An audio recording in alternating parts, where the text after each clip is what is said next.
How do you survive being swallowed up by the cold? Whether it's falling through ice or being buried in an avalanche, Can I get help? I'm going below zero.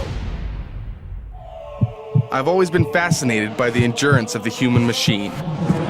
As an extreme circus performer, I've had to learn to trust my body, its ability to absorb trauma, and its ability to heal.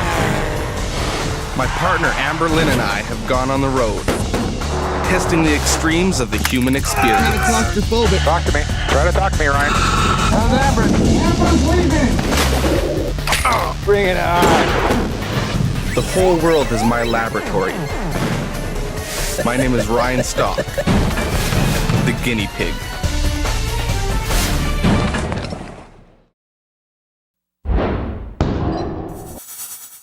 If you look up, way up, you'll see Ryan about to detonate a charge for avalanche control.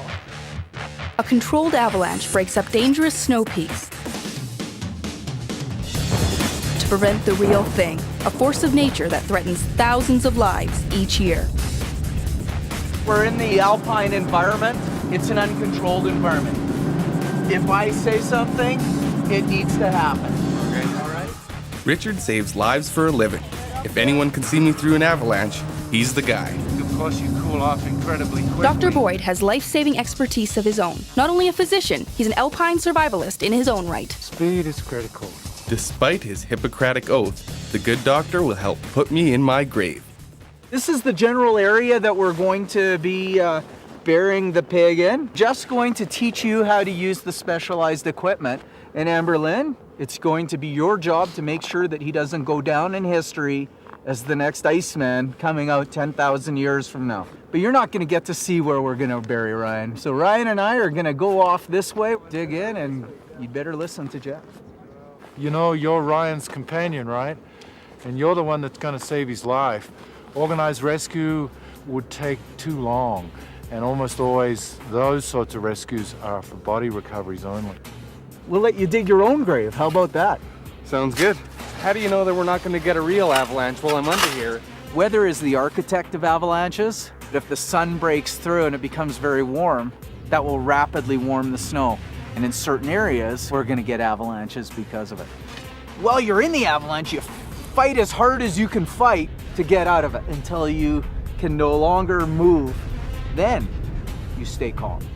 When the front of the avalanche stops, the remaining snow piles in behind it. The density increases dramatically, trapping the victim and making it almost impossible to breathe. I think you can hack it. You seem pretty hardy. So the first device is this avalanche beacon. It's got a simple arrow to give you the direction to Ryan's transmitter. Down this way, And 6.9 meters. He's 6.9 meters away. Generally speaking, being buried and being conscious is garbage. That's what I was thinking, yeah. It's a terrible feeling. Then what you need to do is to use an avalanche probe to gently find him through the snow. Keyword gently. Yeah, you don't want to use it as a skewer, that's for sure. You're probably not used to burying people as opposed to digging them up, eh? Yeah, it's a little different having you here today. There's a zone of survival that's about 18 to 20 minutes long. After that, most people will get crushed by the snow and they can't breathe. Speed is critical. As an escape artist, you have control of what you're doing. Always. Yeah. But here you're at the control of Amber Lynn, right? You have no control. He's been under there for 7.5 minutes now. Does that mean anything to you? How are you doing? You have your radio in your hand. Just keep talking to these guys. By you stopping to talk, lets us know that there's a problem. Right. In the grave, pig. Okay. All right. Richard has buried me with his backpack.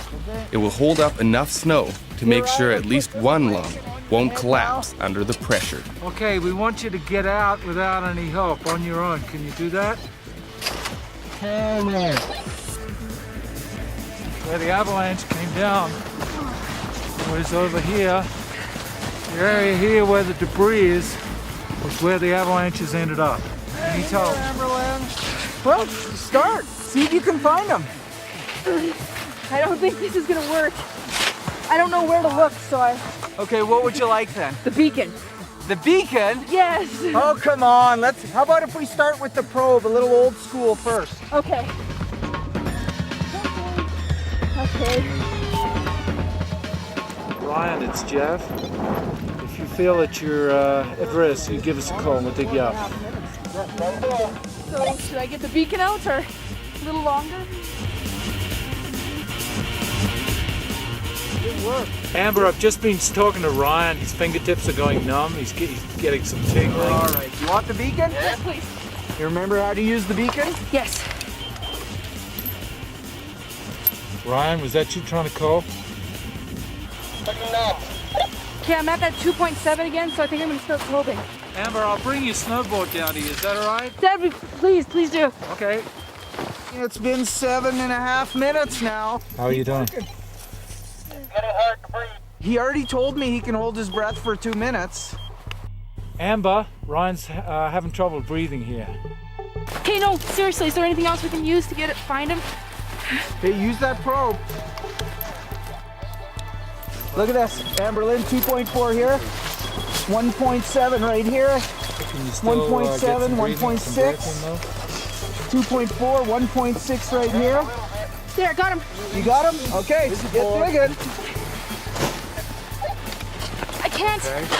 This is impossible. What would you like? The shovel, please. You like a shovel? Yes, please. All right, there's the handle. Hang in there for another couple of 3 minutes.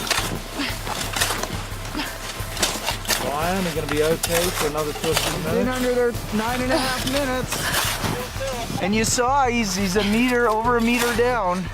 I'm trying. Keep going. How are you managing? Okay, now dig right there. Can I get help?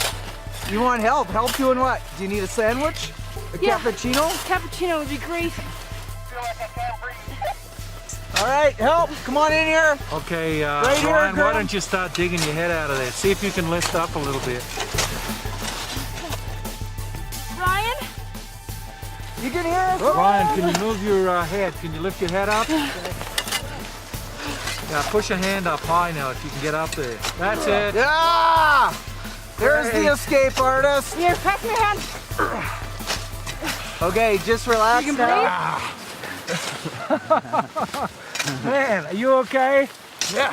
Yeah, you sure? Yeah. Well, you can imagine in a real situation what incredible thrill you would get if you actually found that he was alive and he was moving and you actually had saved his life.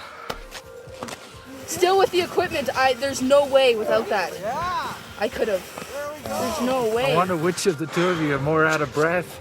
You just had to lay there. Imagine like you're cutting each breath in half.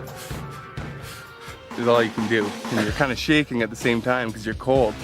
So it's All really hard muscles to get a tensed. breath. Yeah, you're all tense. It's hard to get a breath We in. came pretty close there, you know. We were. He was getting pretty short of oxygen. Yeah, because just the pressure on the chest, you can start to feel you're rebreathing your same air, and it's not quite as fulfilling as it should be. No, that's right. Let's bury you in a hot tub instead. It's a good plan.